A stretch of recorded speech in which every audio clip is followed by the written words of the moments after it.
Hello, my name is Stephanie Sykes-Jones, and I will be the trainer today for the Adultism 101 training. We have a lot to cover today in this training, but it's important that everybody who goes through it really sets themselves up for a good understanding of where they stand with working with young people. So we ask everybody to take an assessment.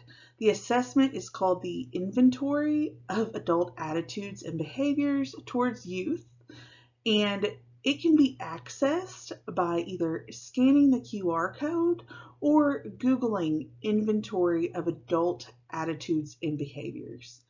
You'll see that when you go through the quiz, the first section, you will score yourself on a Likert scale. We ask during this part of the assessment that you just go with whatever hits you first.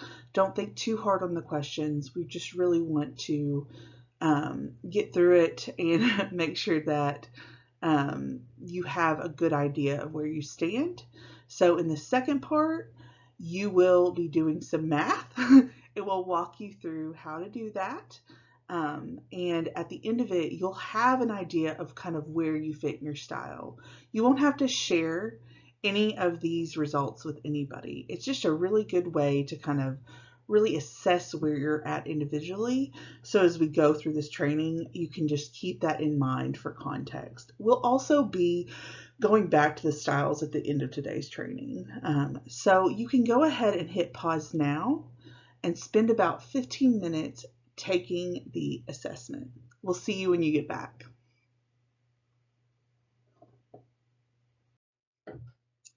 Welcome back. We really hope that the assessment you just took offered some good insight for you. You should know that no matter what your score was, this is just a first step. The first time I took the assessment, I was really young and just starting out with TAYLRD 1.0, and I was surprised my score was a little different. So I say that to say, don't worry about your score. We'll discuss later about the different scores and kind of what we can do, some strategies to kind of bring us up. Thank you so much for participating in that, and we hope that it leads to some really great discussions and insights in your work moving forward. So here at TAYLRD, before we do any sort of training, we like to introduce ourselves and share a bit about who we are. Our personal experience always tends to come up in our work. So it's good to have some context and some pictures just for fun so that you can have a real image of who we are as people. So my name's Stephanie Sykes-Jones and my pronouns are she and her. I call myself a young professional with lived experience. I've been using my lived experience as a professional in grant management and project management, as a youth coordinator and mentor, and you name it, I've done it using my lived experience since about 2010. I actually started as one of the first youth coordinators on the first TAYLRD grant that we had here in Kentucky back in 2015. And since then, my awesome experience at TAYLRD has led me into a lot of other work. So I've come back and left a few times to pursue other projects and passions of mine. And I'm just happy to always come back home to my TAYLRD family and bring some experience along with me. So I am a wife and mother. I had my first child at the end of 2023, and he is just an amazing, cute little baby. And you can see pictures there of him. I also have a dog named Weebles. We love him very much, but I'm a dog mom. And some of the things that are interesting about me is that I just really love like road trips. I'd rather drive than fly anywhere. I've been known a time or two to take a group of young people in my tiny little Prius that I used to have and go all the way to Florida for conferences because I just love road trips so much. I like snow, but I also love the water. And the idea is I don't like to sweat, so I like those things. I am a low-key Disney adult, and that can be fun. But mostly you should know I'm driven by food, and I am a huge foodie. So that's just a little bit about who I am.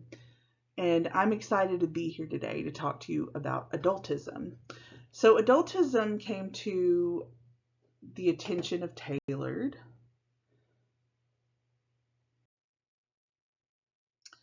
Adultism for TAYLRD came up in conversation at the beginning of 2020 when we started TAYLRD 2.0.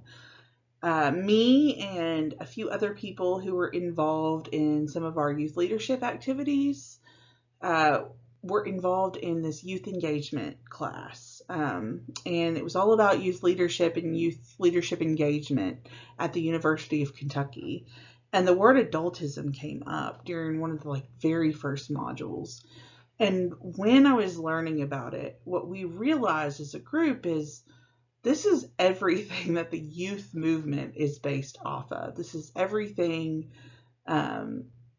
that we talk about, but we never use the word adultism. And as we really started to think about it, what we realized is we may have watered down some of the concepts of how we engage with youth and why we engage with youth that way. And adultism and understanding it really, I think, brings forth the seriousness of how we engage with youth and why it's so important that we do it in a way of partnership. So with that being said, today we are only getting into the tip of the iceberg. There are tons of research articles out there. This presentation is based on a few and some of the research that we've done. There is a lot of rabbit holes you can get into when you are thinking about adultism. But today we just encourage you to try to follow along with the presentation, kind of see where the conversation leads us today, because ultimately we can't tackle the problem until we fully understand it. So with that being said, today we're just going to define adultism and understand a little bit of what it looks like in action. Then we're going to discuss a little bit about, okay, now that we understand adultism on a basic level, how does this actually affect young people that we work with? And then finally, we're going to kind of discuss some different ways that we can be allies and work to combat adultism. Okay, so what is adultism? What does adultism mean? There are several different definitions of adultism. So when we made this presentation, we just wanted to pick a few talking points to really help us understand and frame adultism for the context of our presentation today. So adultism ultimately, and most simply put, is prejudice against young people as a group. It's the assumption that adults are better than youth and therefore act on behalf of youth without their agreement because they lack life experience or are inferior to adults. Adultism, it challenges the worth, trustworthiness, capabilities, skills, knowledge, work ethic, wants, needs, and thoughts or feelings of young people. Like other forms of bias, adultism can happen subconsciously or consciously and can result in stereotyping. Simply stereotyping young people, putting them into a category, saying all young people, this generation these days, those types of things. And adultism is unfortunately a very normalized part of our culture today, so it can be difficult to recognize and combat adultism. Like I had already said in the last slide, for today's presentation, we're going to be talking about how this concept relates to emerging adults and adolescents, that kind of stage, or transition age youth. We're going to be talking about it by that, but if you were to Google the words, you will find a ton of articles about adultism, even in children. Little small children and how it can impact them. So that's a different topic. So today we're just going to focus on transition age youth in our work. It's also very important to make sure we know what adultism isn't or is not. Um, Oftentimes, the knee jerk reaction when we hear the word adultism and realize it's like this bias, this prejudice is like, oh, that's not a real thing. No, absolutely not. That's not a real thing. That's just young people wanting their way all the time. So we want to be very clear that adultism is not just young people having freedom from expectations or consequences regarding their behavior or conduct, ultimately. So they do something and there's a consequence for it, natural consequences or other, that everybody else has to follow. Um, that's not the same of us saying like it's adultist. We'll talk about that a little bit more during the training today.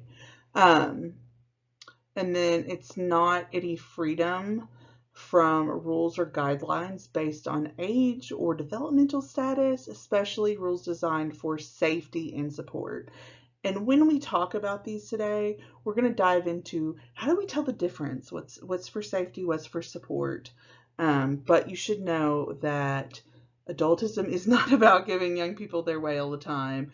No matter what age you are, I'm sure sometimes you would just want your way all the time. But that is not what this conversation is about. So it's really important to know that as we move forward.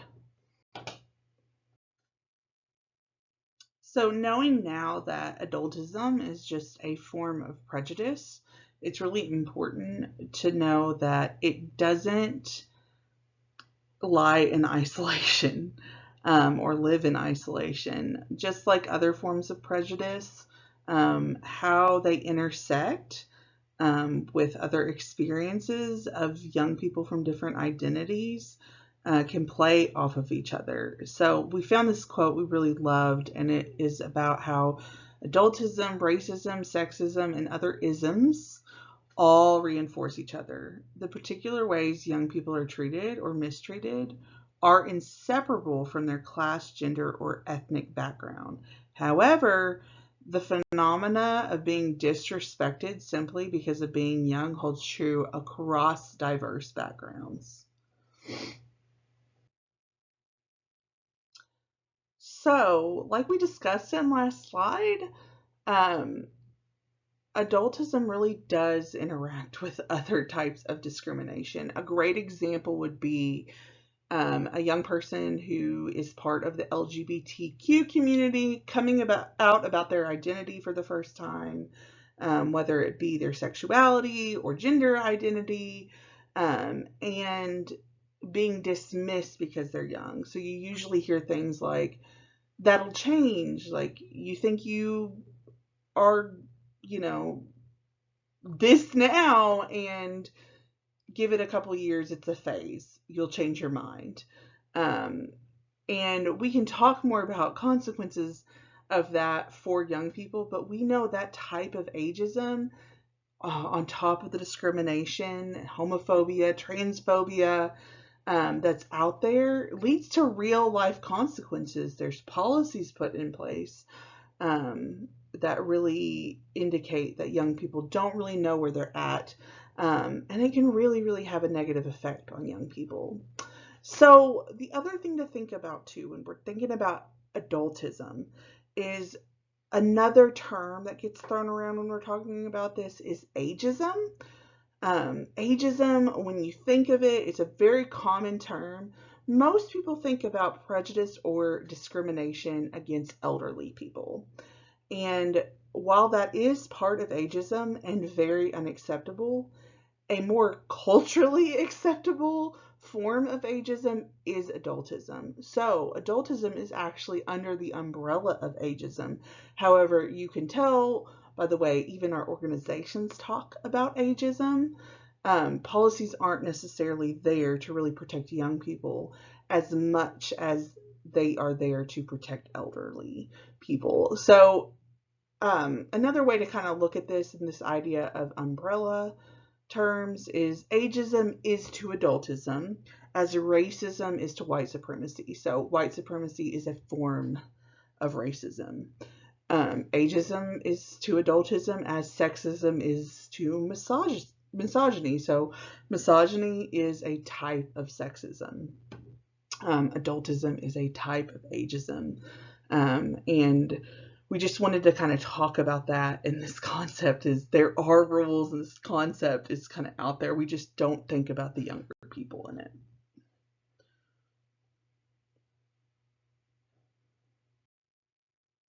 Now that we understand a little bit about the definition of adultism, what this word is, kind of the ins and outs of where it belongs, we're going to talk about what it looks like in practice. How does it present itself in reality?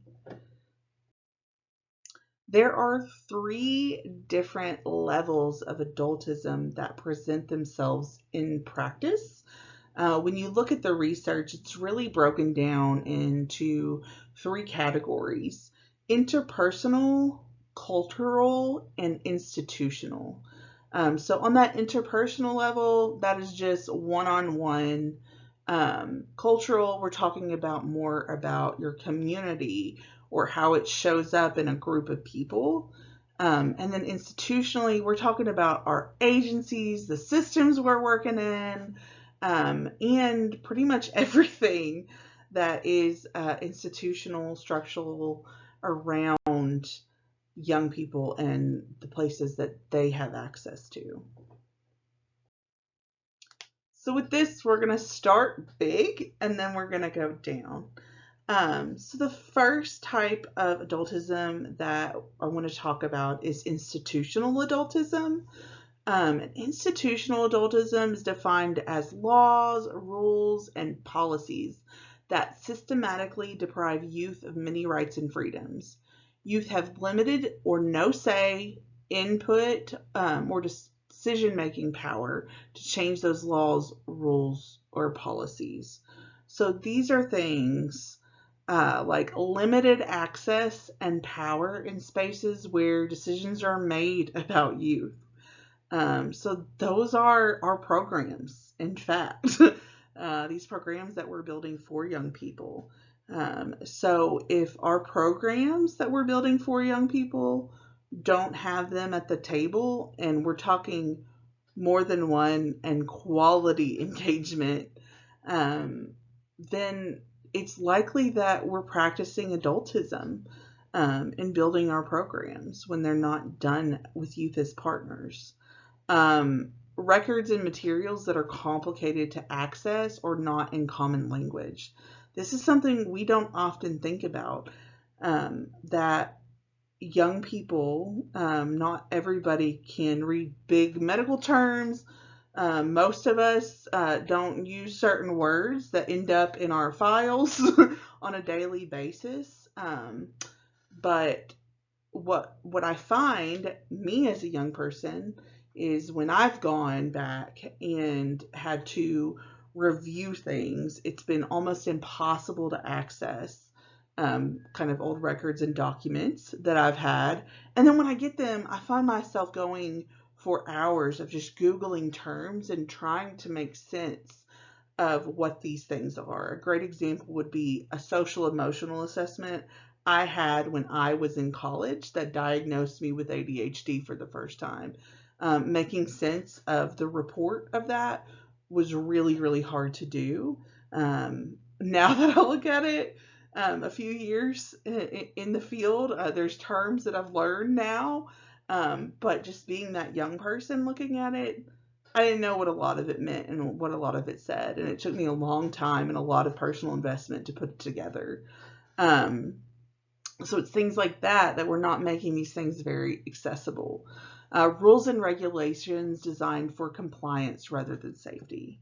And we're going to talk about that in a minute, because it can be kind of hard to tell the difference sometimes. And then being paid less for a role that requires specialized expertise or experience.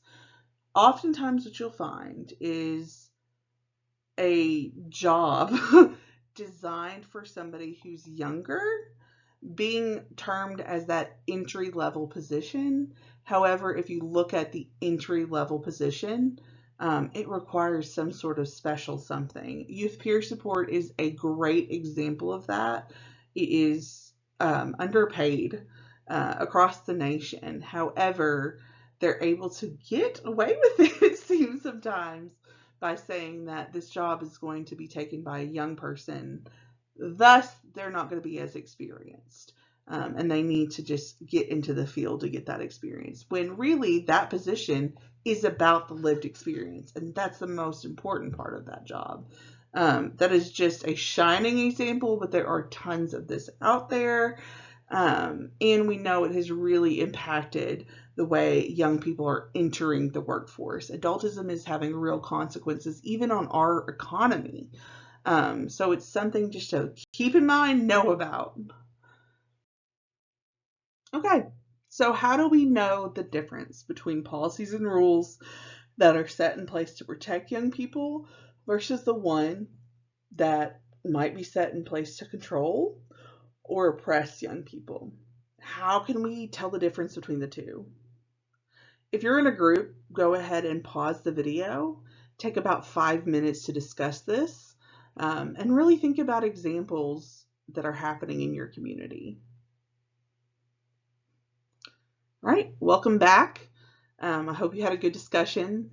So one example that we have talked about a lot in our training of adultism and in our discussions of adultism are thinking about bathroom break policies in high schools. So a lot of high schools have implemented this. You get so many bathroom breaks in a semester, and that really has been driven by the assumption that young people use bathroom breaks to skip class, use substances, do things they're not supposed to. And while that may be true for some young people, it also may not be true for some young people. So the way that you can really tell the difference between a policy like that has been just imposed on young people and set there in kind of that guise of protection is that rules that are made without young people's input, especially the young people who are a part of the challenge or really struggling with whatever it is that the rules in place for, if those young people aren't involved in the creation of the rule or policy, most likely it's there to control or oppress the young people. Again, complete good intentions, but it can really come off as oppressive and controlling. And it oftentimes, what you'll see is rules like that, they're getting broken or tested very frequently because it's developmentally appropriate for most young people not to want to feel controlled. And it actually can be very detrimental for them if all the rules are there to control them and oppress them. And we're going to talk about that here in a few minutes. But that's an example that we often talk about. It came up in one of our very first trainings. So we always like to share it again. So let's think about compliance mentality in the terms of rules that are meant for control. So when rules are designed to create control rather than create a space of safety, learning opportunities are missed. This is because during transition age youth, that adolescence and early adulthood, emerging adulthood, a key part of the brain development is happening for all of us. It's the part of the brain called the prefrontal cortex, and that is responsible for all of your critical thinking skills, all of your logic and reasoning, your ability to solve problems in an effective way. And research shows that when young people are put in environments of strict control, where all the adults are making all of the rules and there's very harsh consequences, and there's not a lot of room to breathe and learn, then their prefrontal cortex isn't as bright, which means it doesn't have as many connections. And that plays out in those young people's lives as they really struggle over time to be independent and make good decisions for themselves. and that can really cause some negative outcomes.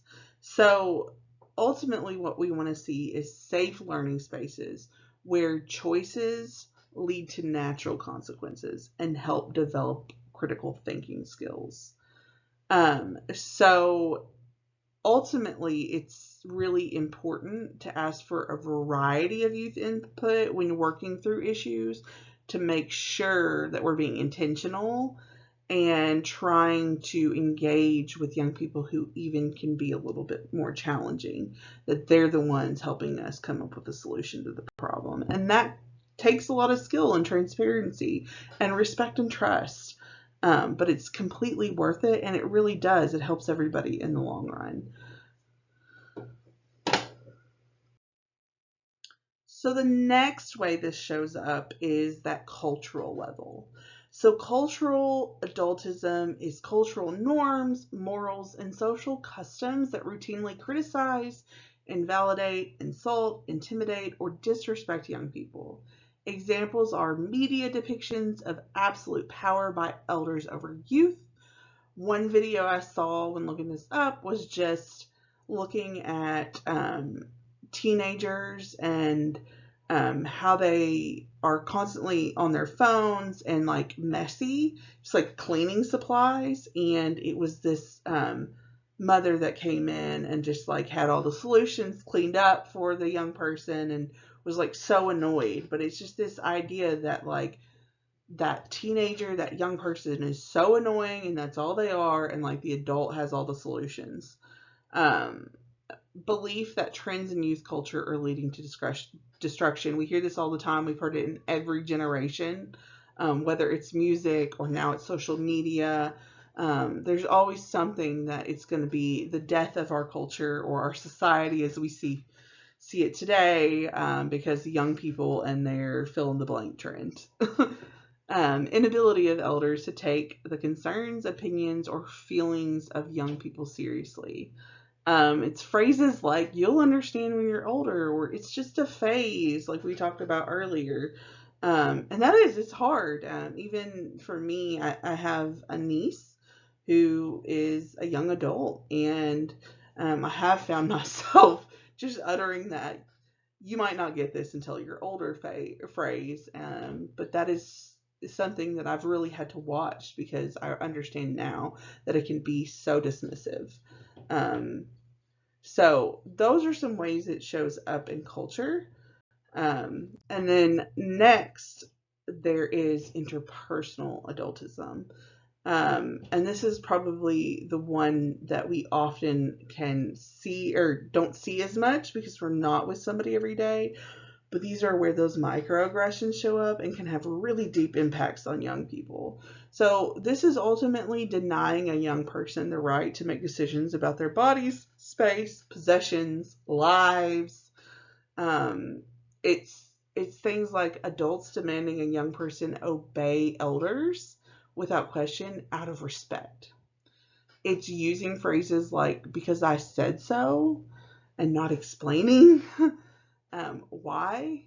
It's ultimately fear of punishment for asking questions and disagreeing with elders. A good example of this too is having young people come into services, and because they're young, somebody else decides all their goals for them, and they're expected to do those. And if they don't, then there may be consequences for that. So this does actually show up. Even in the services that we do, it's because it's happening to a person individually and directly. So now that you really understand what it looks like, have you ever experienced this? I bet the answer is yes. Were there any examples through this that resonated with you? If so, think about them. And if not, what would be an example of adultism and how you experienced it when you have been growing up? And ultimately, how do you think it's impacted you today? So a lot of times what we talk about is that most people have experienced interpersonal adultism at minimum.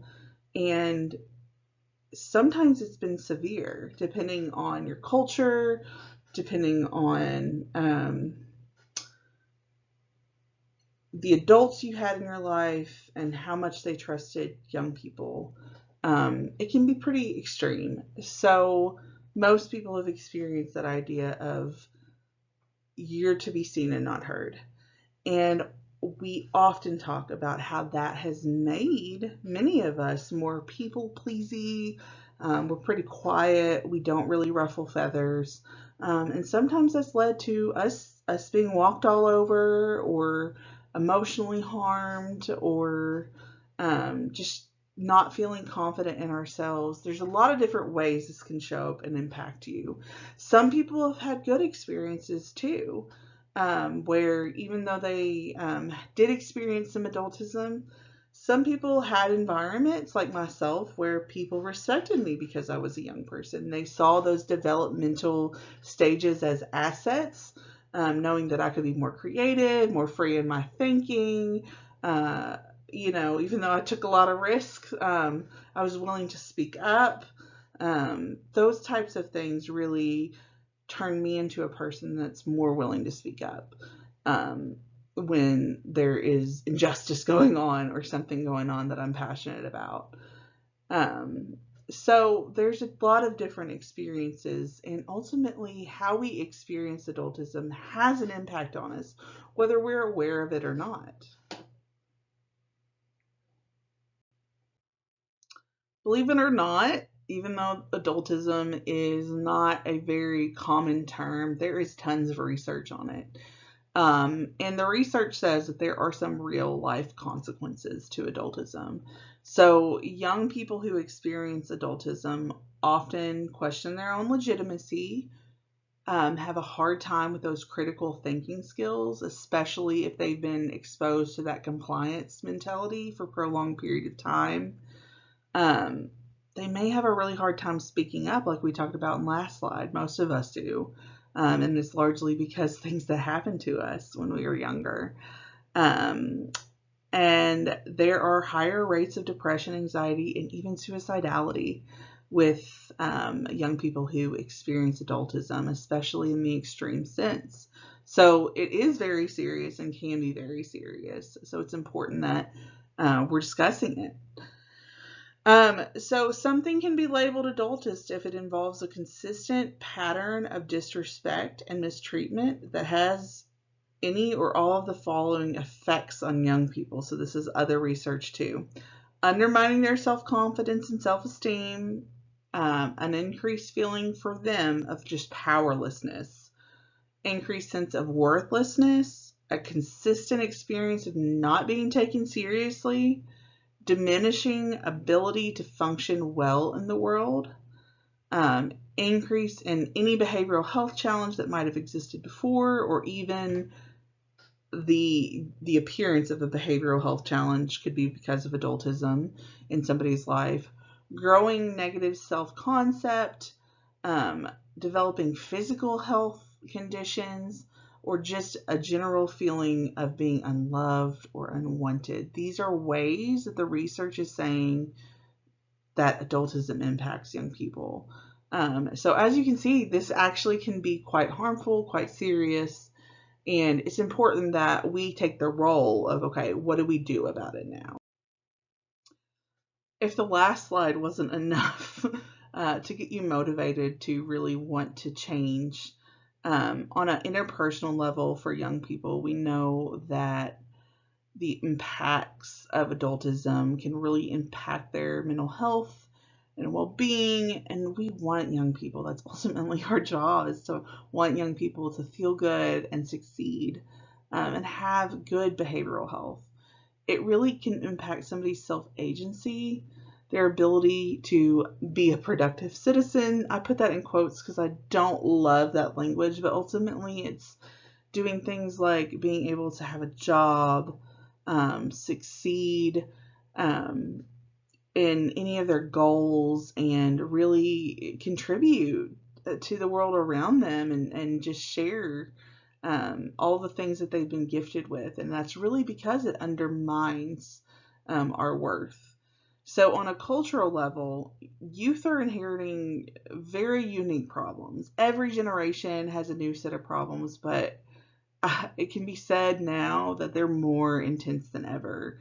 And for young people to really have that sense of hope for the future, it's important that we're empowering them where they're at now, showing them that they are resourceful, valuable, looking at them as major contributors to the solution, because ultimately it is going to be up to them to solve a lot of these problems because they're not going to be solved overnight. And then on a systemic level, we always throw words around like youth voice is so important, for us, by us, nothing about us without us is kind of like words that we use in the youth movement. But ultimately we know that this matters because those programs that are designed for youth by other youth in partnership with other youth, those are the successful programs. We have programs because we know for a fact young people have told us they want them. We want to be able to help all youth. So being mindful of how adultism shows up and how we're planning our programs really will help us to create an environment where we can help all youth and young people can help us. And it's a beautiful thing when it comes together and we see both the agency really prospering and the system really prospering, but also the young people themselves really prospering with what they have helped to co-create.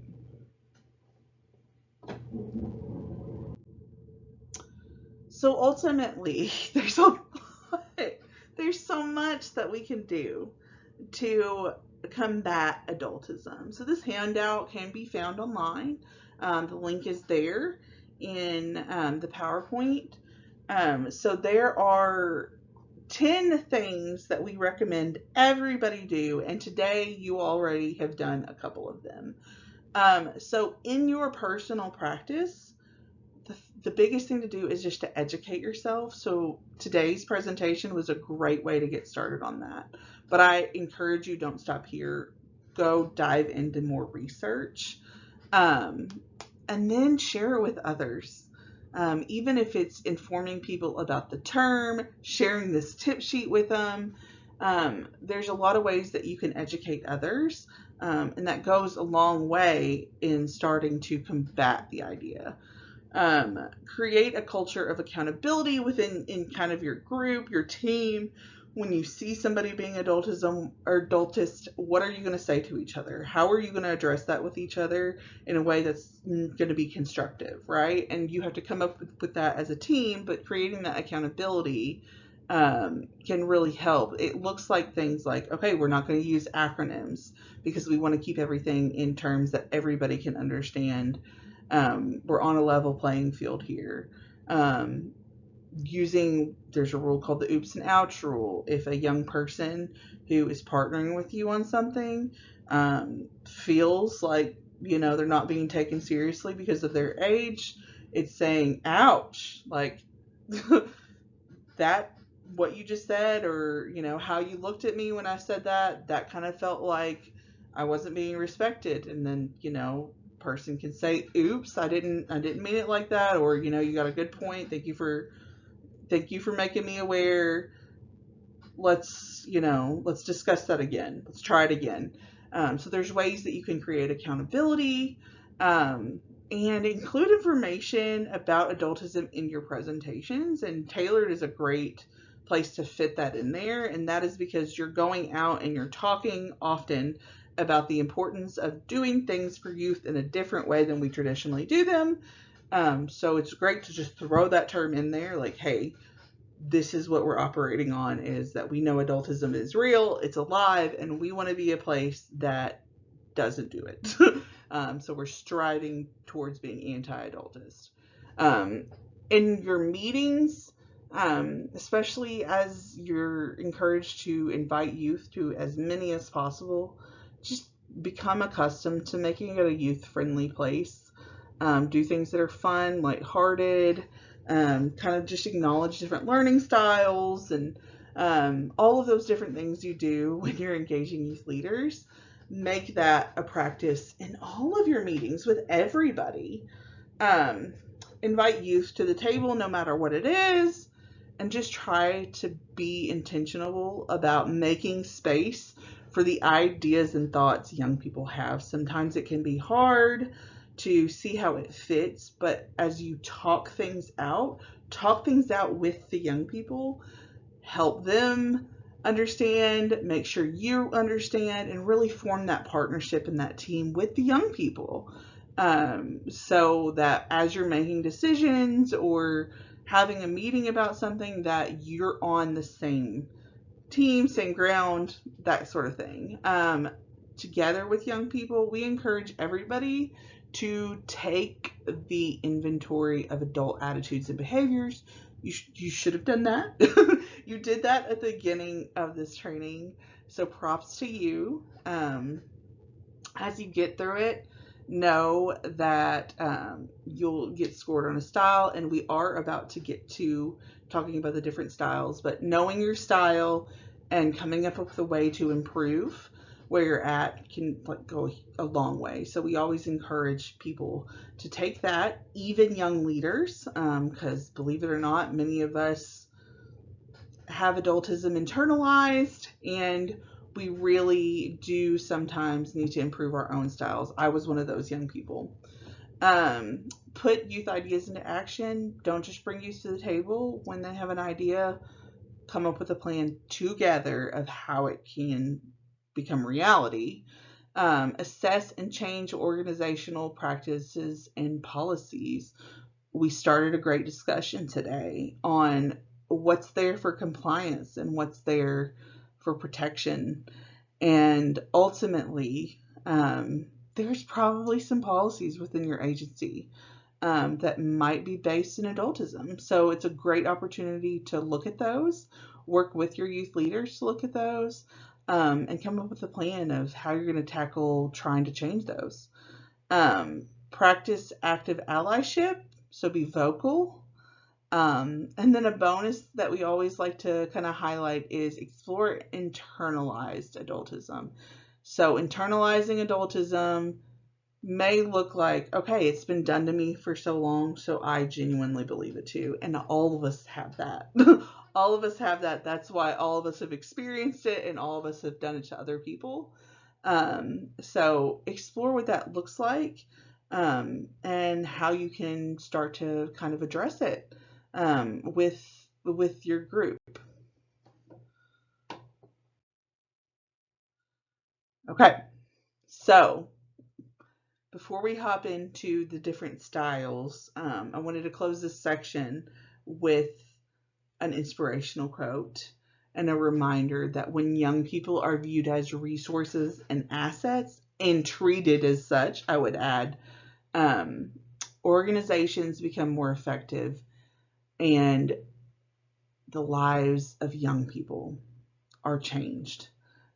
So we really want to encourage you to take this seriously today and just really think about, as we enter into our final part of the presentation, what is it? What is it that I can commit to in my next month to really start thinking about how do I make a move and make an impact on adultism or adultist views within my agency, within my work, within my personal practice? What can I do to take this information and make a difference?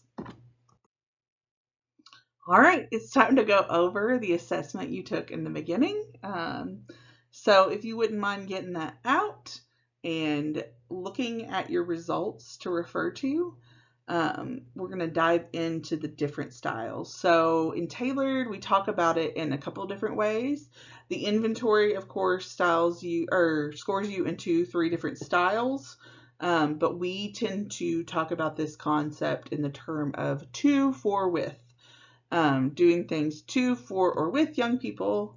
Of course, at TAYLRD, we try to strive to do things with young people as partners. So I want to start there. Of course, this is a place that we're striving for. If you're there, that's great. If your score's not perfect, just a reminder that there's always room to improve. So with young people, we're having a style 3. You are viewing young people as resourceful, and part of the team, part of the solution, and ultimately there is authentic youth-adult partnership. The objective here is you want to see increased organizational effectiveness. So you want to see your program do good, right? Do well. But the byproduct is personal growth of the young people, personal growth of the adult allies, personal growth of the organization, or not personal growth of the organizational growth. And ultimately, it ends up being really great for everybody. So this is the style, of course, to strive for, but most people aren't in that style, even young people themselves. So as I alluded to earlier in the presentation, I discussed that the first time I took this quiz, I was a young leader myself, and I had some young people I mentored, and I was surprised to see that I was actually a style 2 and not a style 3, thinking, oh, of course, I'm a young person. I know how to interact with other young people. I don't have any bias. I am a young person. Unfortunately, this is the concept of internalized adultism that we were talking about, and the things that we can do to combat adultism. When adultism is internalized, ultimately that means that it has become embedded in our behavior because we've experienced it. So we think it's normal to a certain extent, most of the time not on a conscious level. We just think it's normal, and we, in fact, have an attitude towards other young people. So style 2 is a mild form of adultism, but it's still adultist. And that ultimately looks like you're viewing young people as recipients.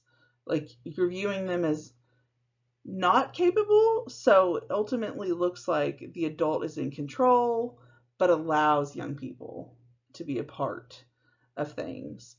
So the objective here is really you want to do good things for young people because it will help them, which sounds noble. And it is noble to a certain extent, but ultimately the byproduct looks like you got a little bit of organizational effectiveness, but you don't have young people who have really built themselves up, gained skills. You don't have adults who have gained skills, and your organization is actually missing out on even more and more success because you're not doing it the ultimate way. So finally, there is the style 1, or the style of I'm doing things to young people. And if you're here, that's absolutely fine. Like, you have to remember that this is just a tool to start some awareness. Understand that this is the way that most organizations operate. So especially if you're like me and you've been on the administrative side of things, this is a very normal attitude to have. So this is the idea. It's very strong language here, but young people are viewed as objects in this style. It means that the adults are ultimately in control, and there's not really any intention of youth involvement. It's just, we're the adults, we know best, so we're going to make all the decisions. And, good luck getting to the table. You can if you want, but I don't really care what you have to say. It usually sounds nicer than that, but that ultimately is what it is.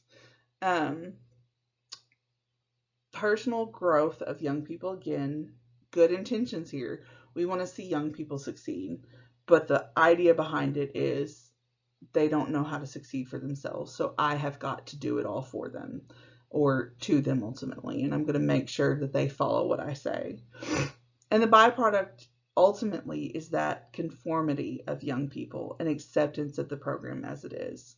Your big red flag that you have a lot of people operating in this is that you ask the young people what it is that they think of the program, and you're getting nothing but positive feedback.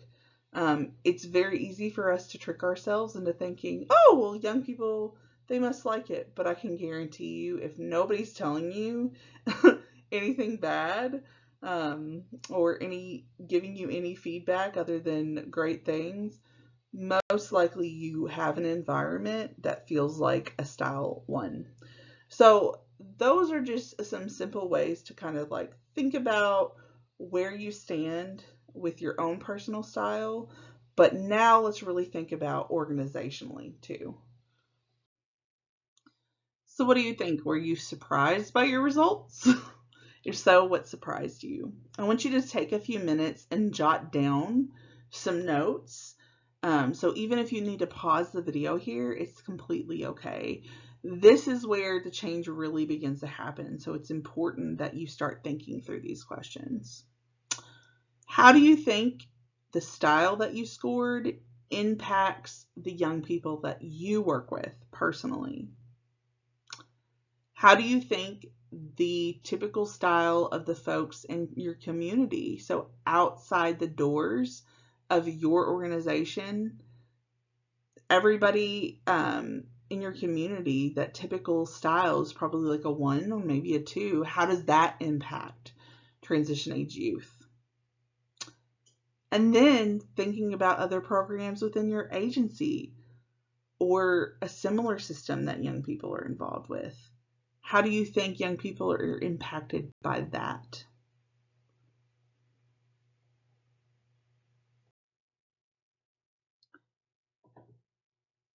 Now that you know where your agency and your community stand and the young people you work with, how this may be impacting them, it's time to really think about what we can do moving forward with the information we talked about today.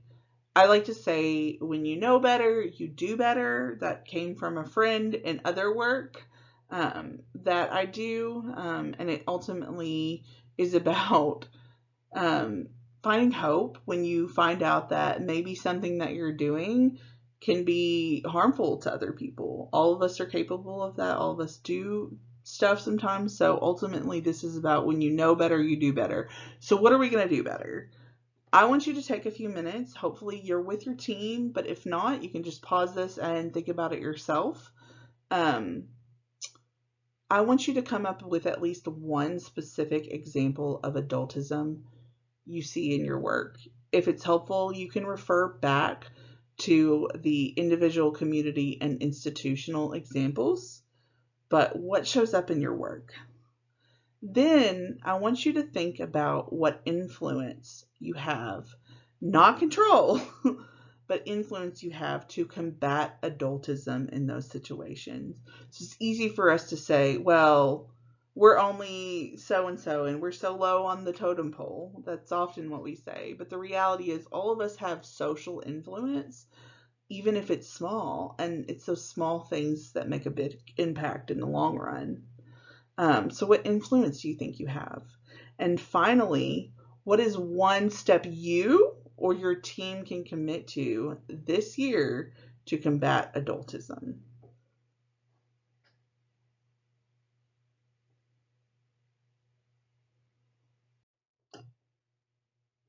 Thank you so much for coming to today's training. I hope the discussions that you had led to some really great ideas of things that you could do to start combating adultism.